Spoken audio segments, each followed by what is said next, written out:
نحمده ونصلي على رسوله الكريم أما بعد أعوذ بالله من الشيطان الرجيم بسم الله الرحمن الرحيم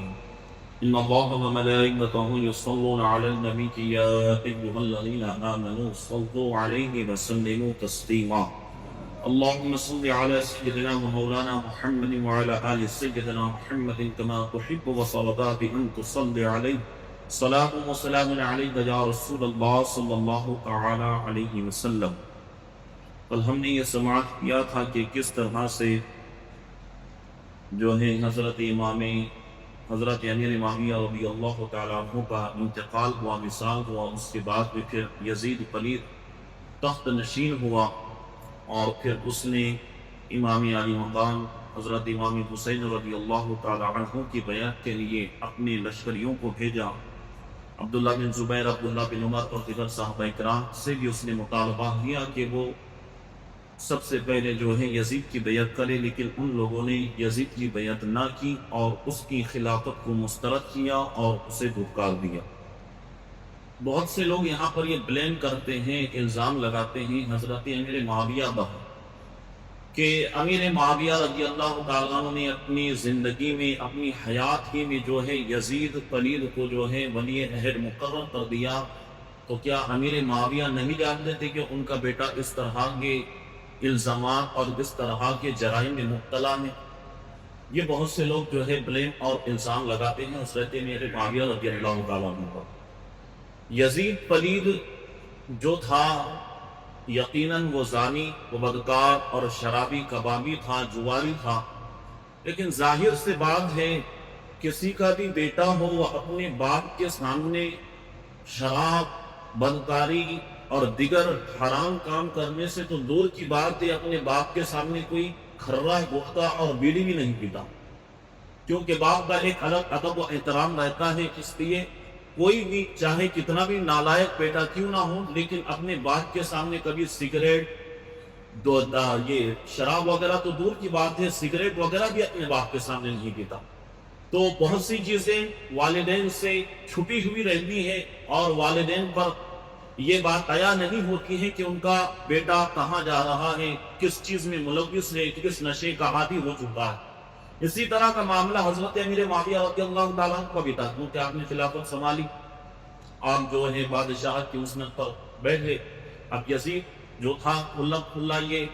کیا کرتا تھا یہ ساری چیزیں، لیکن امیر معاویہ رضی اللہ تعالیٰ عنہ کو جو ہے اس کا علم نہیں تھا، اور حضرت امیر معاویہ رضی اللہ تعالیٰ عنہ نے یہاں تک کہ یہ دعا کی تھی، اسے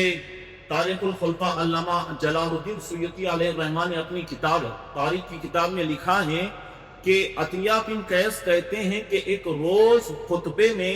امیر معاویہ رضی اللہ تعالی عنہ نے اس طرح دعا مانگی، خطبہ دے رہے تھے تو امیر معاویہ رضی اللہ تعالیٰ عنہ نے اس طرح دعا مانگی کہ الہی میں اگر یزید کو اس کی لیاقت اور ہوش مندی کے باعث ولی عہد بنا رہا ہوں۔ ظاہر سی بات ہے جب بھی کوئی بیٹا ہوتا ہے تو اپنے باپ کے سامنے بڑے ادب و احترام کے ساتھ رہتا ہے اور اپنی لیاقت کو ثابت کرنے کی، دانش مندی کو ظاہر کرنے کی کوشش کرتے رہتا ہے۔ تو امیر معاویہ کہتے ہیں کہ میں اگر یزید کو اس کی لیاقت اور ہوش مندی کے باعث ولی عہد بنا رہا ہوں تو رب تبارک و تعالیٰ سے عرض کی تو میری اس کام میں مدد فرما، اور فرمایا کہ میں محض شفقت پدری یعنی بیٹے کی محبت کے باعث اگر ایسا کر رہا ہوں، اور فرمایا کہ اگر وہ خلافت کے قابل نہیں ہے تو اس کے تخت نشین ہونے سے پہلے اسے موت دے دیں۔ تو اس بات سے ہمیں پتہ چلتا ہے کہ حضرت امیر معاویہ رضی اللہ تعالیٰ عنہ کو اس بات کا علم نہیں تھا کہ ان کا بیٹا یزید جو ہے اس طرح کے خرافات میں مبتلا ہے، شریعت مطہرہ کی تجزیہ اڑاتا ہے، شراب کا حامی ہے، زانی ہے، اور طرح طرح کے خرافات اس میں پائے جاتے ہیں۔ یہ حضرت امیر معاویہ رضی اللہ تعالیٰ عنہ پر آیا نہیں تھا، یہ اس روایت سے ہمیں پتہ چلتا ہے۔ اور اسی طرح حضرت امیر معاویہ رضی اللہ تعالیٰ عنہ جب اسے ولی عہد مقرر کیا تو آپ نے اسے بہت سی وصیتیں فرمائی تھی، کہ بالخصوص اہل بیت اطہار کے ساتھ ادب و احترام والا معاملہ فرمانا ہے، کبھی کسی بات میں ان کے آگے نہیں جانا ہے، ہمیشہ ان کا ادب بجا لانا ہے، نبی کی آل سے ہی ان کا ادب ہمارے لیے لازم و ضروری ہے۔ انہوں نے جو ہے جتنی ہو سکتی تھی ان سے کوششیں کی، وصیتیں کی، اور اپنے بیٹے یزید کو بھی بتایا بھی کہ جو ہے اس طرح کا معاملہ نہیں ہونا چاہیے، لیکن جب پاور آ جاتا ہے ہاتھ میں، جب قوت آ جاتی ہے ہاتھ میں، تو پھر وقت کا فرعون بن جاتا ہے۔ تو اسی طرح کا معاملہ ہوا، حضرت امیر معاویہ رضی اللہ تعالیٰ عنہ نے اپنا جو کام تھا وہ کر دیا۔ اب حضرت امیر معاویہ پر یہ آیا نہیں تھا کہ ان کا بیٹا اس طرح کے خرافات میں مبتلا ہے، تو ان کا انتقال ہوا۔ پھر یزید پلید جو ہے، اب دوسری وجہ یہ بھی تھی ولی عہد مقرر کرنے کی، کیونکہ اگر ولی عہد یزید کو مقرر نہ کرتے تو حضرت امیر معاویہ رضی اللہ تعالیٰ عنہ یہ کہتے تھے کہ اگر میں ولی عہد مقرر نہ کرتا تو میں نہیں چاہتا کہ پھر سے مسلمانوں میں خون ریزیاں ہوں اور خلافت کو لے کر کوئی بڑی جنگ چھڑ جائے،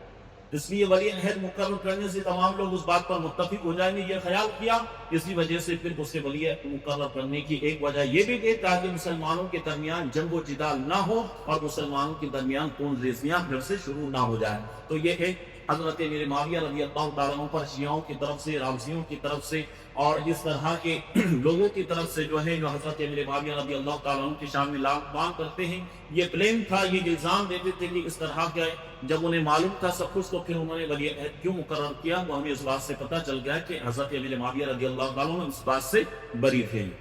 بہرحال حضرت امام علی مقام سید الشہداء رضی اللہ تعالیٰ عنہ نے مدینے سے سفر طے کیا تو آپ پہلے مکہ المکرمہ پہ پہنچے۔ نواسۂ رسول کا قافلہ کافی سفر کے بعد اور صعوبتیں اور پریشانیاں جھیلتا ہوا بالآخر مکہ معظمہ میں پہنچ گیا، اور جتنے اہل مکہ کے لوگ تھے سب کو آپ کی تشریف آوری کا پتہ چلا، تو ہر شخص کے چہرے پر مسرت اور خوشی کے آثار نظر آئے۔ جیسے جیسے لوگوں کو آپ کی آنے کی اطلاع ملی تو لوگ گروہ در گروہ آپ کی بارگاہ میں شرف زیارت کے لیے، شرف ملاقات کے لیے آنا شروع ہو گئے۔ اور ان دنوں مکہ معظمہ کے گورنر سعید بن عاص تھے۔ اگرچہ آپ یزید ہی کی طرف سے جو ہے حاکم مقرر کیے ہوئے تھے اور خاندان بنو امیہ ہی کے فرد تھے، مگر رسول پاک صلی اللہ علیہ وسلم کے خاندان والوں کا، اہل بیت اطہار کا بڑا ادب و احترام بجا لایا کرتے تھے۔ اس لیے سوائے سیدنا امام حسین رضی اللہ تعالیٰ عنہ کی مصروفیات پر نگاہ رکھنے کے کسی بھی امر میں انہوں نے کوئی مزاحمت نہ کی، اور نہ ہی انہوں نے آپ کو یزید کی بیعت پر آمادہ کرنے کی کوشش کی۔ بس حضرت یہ جو عمر بن سعد ہیں، سعید بن عاص جو ہے، یہ حضرت سیدنا امام حسین رضی اللہ تعالیٰ عنہ پر بس نظر رکھا کرتے تھے۔ انہوں نے یزید کی بیعت کرنے کے لیے آپ کو فورس بھی نہیں کیا، بس نظر رکھتے ہوئے تھی۔ امام علی مقام سید الشہداء ذات امام حسین رضی اللہ تعالیٰ عنہ کو جو ہے مکہ معظمہ تشریف لائے ہوئے ابھی تھوڑا ہی عرصہ گزرا تھا، چند دن گزرے تھے،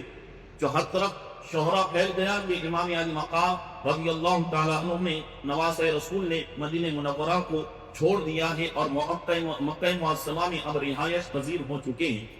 جیسے کہ اس بات کی اطلاع کوفے والوں کو ملی تو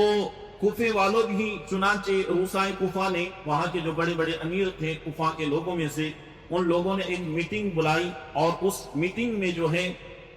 یہ فیصلہ طے کیا کہ جس طرح بھی ہو سکے حضرت سیدنا امام حسین رضی اللہ تعالی عنہ کو کوفے بلا کر یزید کی بدکرداریوں اور بدعمالیوں کا حساب لیا جائے، اور ان کی یزید کی بیعت سے ہم انکار کرتے ہوئے حضرت امام علی مقام رضی اللہ تعالیٰ عنہ کے دست حق پر ہم بیعت کریں گے۔ اس طرح کے انہوں نے مشورے سے جو ہے اپنے اس تمام چیزوں کو جامع پہنایا اور ایک خط لکھا، اور امام علی مقام رضی اللہ تعالیٰ عنہ کی بارگاہ میں انہوں نے جو ہے یہ خط تحریر کر دیا، جس میں بتایا گیا کہ ہم لوگ، اس میں یہ لکھا تھا ان لوگوں نے، اہل کوفہ والوں نے، کہ ہم لوگ پہلے ہی یزید کی بد کرداریوں کے خلاف اس کی بیعت کا قلادہ گردنوں سے اتار چکے ہیں، اور اس سے اظہار بیزاری و بربریت کر چکے ہیں، اور یہاں آپ کی تشریف آوری سے قبل ہی آپ کو اپنا امام اور والی تصور کرتے ہیں۔ یہ خط ابھی زیر غور ہی تھا کہ اہل کوفہ کے خطوط ایک پہ ایک آنا شروع ہو گئے، جس کا مضمون کچھ اس طرح کا ہوتا تھا کہ اے امام، ہم یزید سے اظہار بریت کر چکے ہیں، اس لیے کہ آپ جب تک ہمیں داخل بیعت نہ فرمائیں گے ہماری حالت شطر بے مہار کی سی رہیں گی۔ تو یزید کی برائیاں آپ سے بھی پوشیدہ نہیں ہیں، وہ ہرگز مسلمانوں کا خلیفہ کہلانے کا مستحق نہیں ہے، وہ کھلم کھلا حدود شریعہ کو توڑ رہا ہے، محرمات یعنی جن عورتوں سے نکاح کرنا حرام ہے ان کو حلال سمجھتا ہے، نمازوں کو چھوڑنے والا ہے، ہمیشہ شراب پینے والا ہے، اس کی ان حرکات کا محاسبہ آپ نہیں کریں گے تو اور کون کرے گا؟ ہم سب آپ کے غلام ہیں، یزید کی کسی صورت میں بھی بیعت ہم پسند نہیں کرتے ہیں، اور عوام کے دلوں میں یزید سے نفرت کا لاوا پک چکا ہے اور صرف آپ ہی کا انتظار ہے۔ اس طرح کے خطوط جو ہے اہل کوفہ والوں نے امام حسین رضی اللہ تعالی عنہ کی بارگاہ میں ایک کے بعد ایک لکھنا شروع کیے، اور کوفہ والوں کی اس قسم کے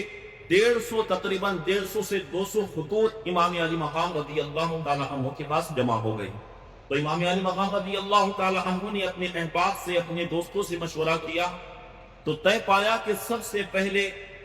پہلے تو سب لوگوں نے یہی کہا، حضرت عبداللہ بن زبیر، عبداللہ بن عمر اور جتنے بھی صحابہ کرام رضوان اللہ علیہم اجمعین تھے، سب نے یہی مشورہ دیا کہ امام علی مقام آپ وہاں پر نہ جائیں۔ کیا آپ نہیں جانتے کہ آپ کے والد گرامی حضرت مولا کائنات رضی اللہ تعالیٰ عنہ کو کس طرح وہاں پر شہید کیا گیا؟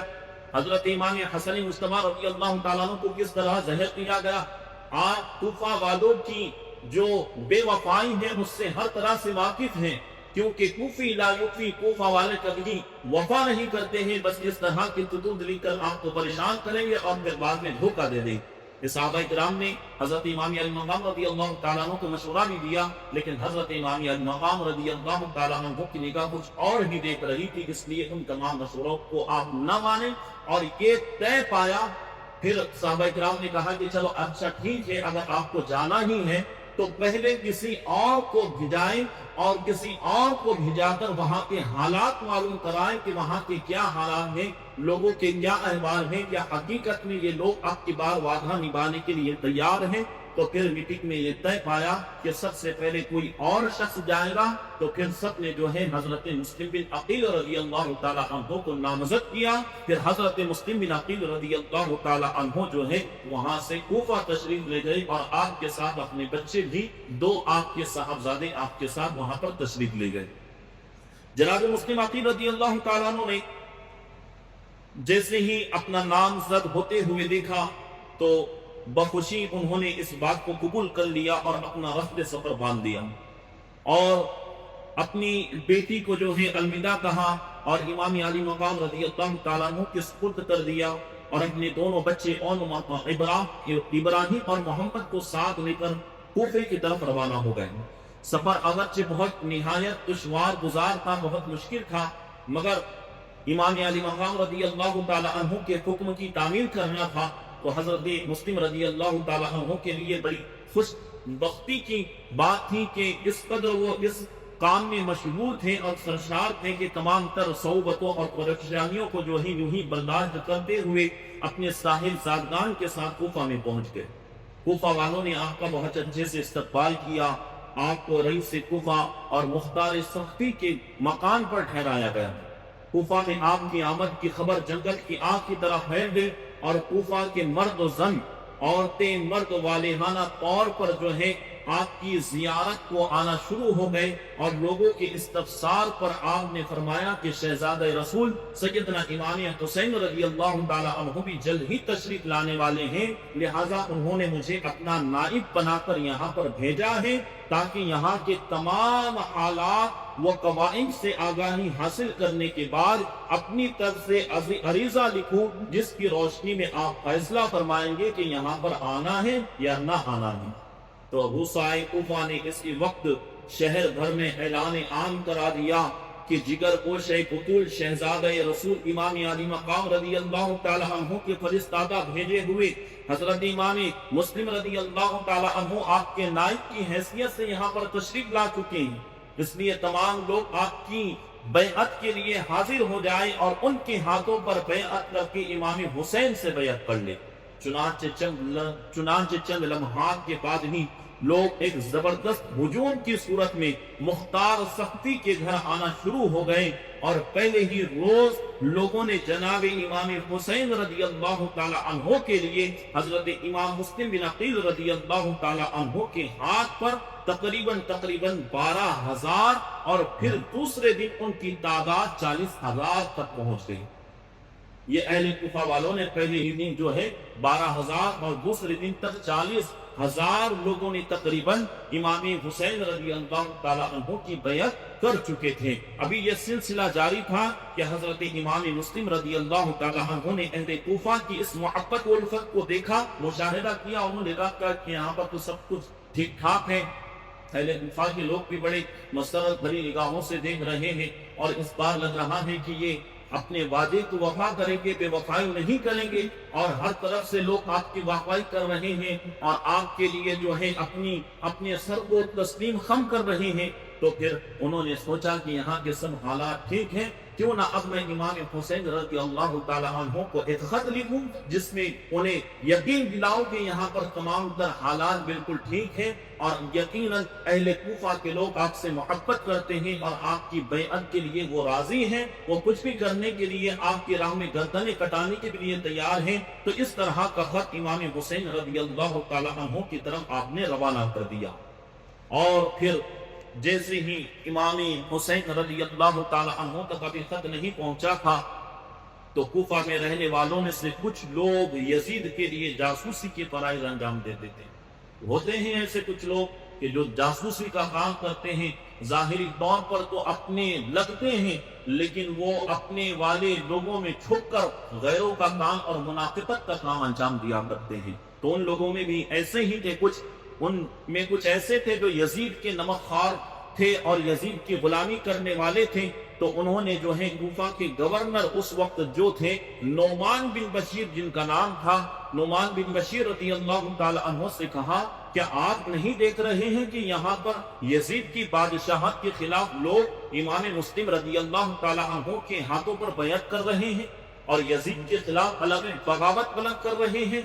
تو امام علی مقام رضی اللہ تعالی عنہ کا انتظار بھی ہو رہا ہے۔ تو اے گورنر کوفہ، اگر آپ کی خاموشی اور آپ کی لا تعلقی کا یہی حال رہا تو ان قریب نہ ہی یہاں یزید کی بادشاہت قائم رہے گی اور نہ ہی یزید کا کوئی نام و نشان باقی رہے گا۔ تو نعمان بن بشیر رضی اللہ تعالی عنہ نے کہا تمہارے خیال میں مجھے کیا کرنا چاہیے، تم کیا مشورہ دیتے ہو؟ ان یزیدیوں نے کہا کہ جو لوگ امام مسلم رضی اللہ تعالیٰ عنہ کے ہاتھوں پر بیعت کر رہے ہیں، آپ انہیں اپنی پوری طاقت سے روکے۔ اگر اپنی زبان سے روک سکتے ہیں تو زبان سے روکے، اور اگر زبان سے نہیں روکتے ہیں تو پھر اپنے ہتھیاروں سے روکے۔ نعمان بن بشیر رضی اللہ تعالیٰ عنہ نے کہا کہ جو گورنری اہل بیت کے ساتھ بغض و عناد رکھنے میں ملے، مجھے ایسی گورنری کی ہرگز اجازت نہیں ہے۔ میں ایسی گورنری کو لات مارتا ہوں کہ جس میں اہل بیت اطہار سے دشمنی اور بغض رکھنا پڑے۔ وہ چونکہ اہل بیت اطہار سے محبت کرنے والے تھے تو یزیدیوں نے، جو یزید کے چاٹوکار تھے، پیروکار تھے اور جاسوس تھے، تو یزیدیوں نے صورت حال سے یزید کو آگاہ کرنے کے لیے فوراً ایک وقت دمشق روانہ کیا، اور یزید پلید نے جیسے ہی اس خبر کو سنا کہ نعمان بن بشیر بھی ہے جو ہے اس معاملے میں ڈھلائی دکھا رہے ہیں اور اہل بیت اطہار کی ان کے دلوں میں محبت جاگزی ہو چکی ہے، تو یزید پلید نے اپنے ایک یہودی وزیر سرجون سے مشورہ کیا کہ کیا کرنا چاہیے۔ تو اس نے مشورہ کیا کہ نعمان بن بشیر کو جو ہے وہاں سے معزول کر دیا جائے اور نعمان بن بشیر کو وہاں سے ہٹا دیا جائے۔ تو جیسے اس نے یہ مشورہ سنا، یزید کو بڑا یہ مشورہ اچھا لگا، تو اس نے فوراً ایک قاصد کو روانہ کیا ابن زیاد کی طرف جو گورنر تھا۔ تو چنانچہ ابن زیاد کو ایک خط لکھا گیا جو بصرہ کا گورنر تھا، تو اسے خط لکھا گیا کہ تم جو ہے اپنا قائم مقام کسی اور کو نائب وہاں پر بنا لو اور فوراً کوفے کی طرف روانہ ہو جاؤ، اور وہاں سے جس طرح بھی ہو سکے جہاں پر کوفہ والے بغاوت کرتے ہوئے نظر آ رہے ہیں تو ان کی بغاوت کو کچل کر رکھ دو، اور جو بھی بغاوت کا علم بردار ہو اسے قتل کر دو۔ تو ابن زیاد بدنہاد یزید پلید کا حکم نامہ سنتے ہی کوفے کی طرف روانہ ہو گیا۔ یہ بڑا مکار شخص تھا، عیار شخص تھا، دھوکہ دینے میں بڑا چالباز تھا۔ تو اس نے کیا کیا،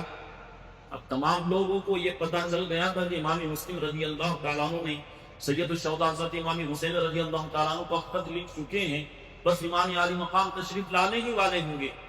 تو یہ تمام لوگوں میں خبر مشہور ہو گئی تھی۔ تو اس ابن زیاد نے جو ہے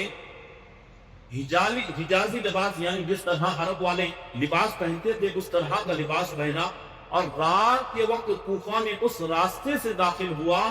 جس راستے پر اہل کوفہ کے لوگ حضرت امام علی مقام حضرت امام حسین رضی اللہ تعالیٰ عنہ کا انتظار کر رہے تھے کہ یہاں سے امام حسین رضی اللہ تعالیٰ عنہ کی تشریف آوری ہونے والی ہے۔ لیکن اس نے اپنا حلیہ ایسا بنا لیا کہ حجازی لباس پہن لیا، اپنے منہ کو چھپا لیا، اور اس راستے سے داخل ہوا جہاں پر امام حسین رضی اللہ تعالیٰ عنہ آنے والے تھے۔ تو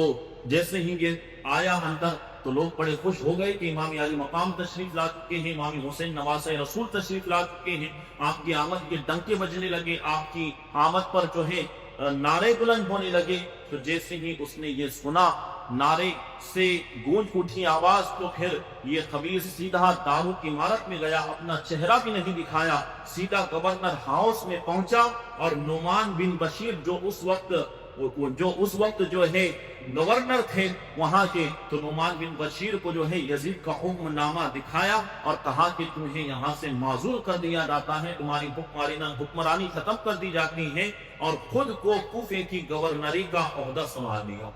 ابن زیاد نے اب کوفے کی گورنری کا عہدہ سنبھال لیا۔ صبح ہوئی تو اہل کوفہ کو بلا کر ابن زیاد نے تقریر کی۔ امام حسین کے منتظر تھے، لوگ سمجھ رہے تھے کہ امام علی مقام تشریف لا چکے ہیں، لیکن جیسے ہی صبح ہوئی تو اہل کوفہ کو اس نے بلایا اور ابن زیاد نے تقریر کی کہ اے کوفہ والو، آج سے میں تمہارا گورنر ہوں، اور میں یہ میرا یہ اعلان سن لو غور سے کہ اگر تم میں سے کسی نے بھی امام مسلم کی بیعت کر رکھی ہے یا امام حسین کی محبت و عقیدت کا دعویٰ کیا ہے تو تمہارے گھروں کو لوٹ لیا جائے گا، اور تمہاری جائیدادوں کو ضبط کر لیا جائے گا، اور تمہارے سروں کو کاٹ دیا جائے گا۔ جیسے ہی ابن زیاد نے اپنی وحشتناک تقریر سے کوفیوں کے دلوں کو بدل دیا، اور تمام کوفیوں نے پھر وہی کیا جس طرح کی امام عالی حضرت مولا کائنات رضی اللہ تعالیٰ حضرت امام حسن مصطفیٰ رضی اللہ تعالیٰ کے ساتھ انہوں نے بدکرداری اور بد اخلاقی اور اپنے وعدے کو توڑا تھا۔ جیسے ہی ابن زیاد کی آواز اور دھمکیوں کو سنا تو پھر اہل کوفہ کے دلوں میں ڈر بیٹھ گیا کہ کہیں ہمارے سر نہ کٹ جائے، کہیں ہماری جائیداد نہ لوٹ جائے، کہیں ہمارے گھر تباہ و برباد نہ ہو جائے۔ تو پھر دھیرے دھیرے تمام لوگوں نے، اہل کوفہ کے لوگوں نے بیعت توڑنا شروع کر دی۔ پھر ابن زیاد نے حضرت امام مسلم رضی اللہ تعالیٰ عنہ کا پتہ لگوایا تو پتہ چلا کہ حضرت ہانی کے گھر پر سکون پذیر ہے امام مسلم رضی اللہ عنہ۔ تو اس بدنہاد نے جو ہے حضرت ہانی کو اپنے دربار میں طلب کیا اور کہنے لگا کہ اے ہانی، ہمیں معلوم ہوا ہے کہ تمہارے گھر میں امام مسلم رضی اللہ تعالیٰ عنہ ٹھہرے ہوئے ہیں، جلدی سے انہیں ہمارے حوالے کر دو۔ حضرت ہانی رضی اللہ تعالیٰ عنہ نے کہا کہ میں اپنے مہمان کو تیرے حوالے کرنے کے لیے کبھی تیار نہیں ہو سکتا۔ آخرکار ابن زیاد نے حضرت ہانی کو محبت اہل بیت کی وجہ سے اذیتیں دے دے کر جو ہے انہیں شہید کر دیا۔ سب سے پہلے انہیں ہی شہید کر دیا اور انہیں طرح طرح کی اذیتیں پہنچائی، اور پھر حضرت امام مسلم رضی اللہ تعالیٰ عنہ کو اپنے میزبان کی شہادت کا علم ہوا تو آپ جو ہے گھر سے باہر تشریف لائے اور کوفے والوں کو جمع فرما کر ان کو غیرت دلائی کہ تمہیں کیا ہو گیا ہے کہ تم ایک دم بے کس ہو کر رہ گئے ہو، تم نے تو بڑے وعدے لیے تھے، تم نے تو بڑی وفاؤں کے وعدے جتنائے تھے کہ ہم کچھ بھی ہو جائے اپنا سر کٹانے کے لیے تیار ہیں، اپنی جائیداد اپنا تن من سب کچھ امام حسین کی راہ میں قربان کرنے کے لیے تیار ہیں۔ تو جیسے ہی آپ کی اس تقریر کو سنا لوگوں نے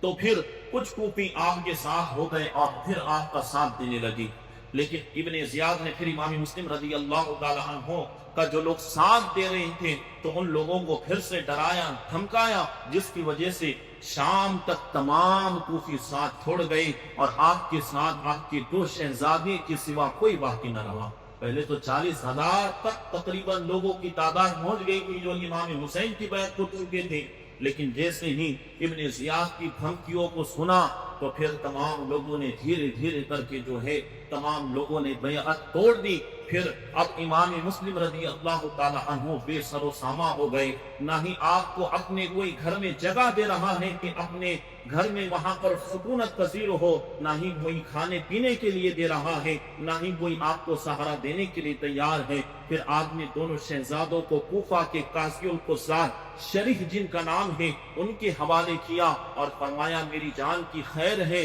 میری جان کا کچھ بھروسہ نہیں ہے، مگر میرے ان پھول جیسے بچوں کو کسی نہ کسی طرح تم مدینہ پہنچا دو.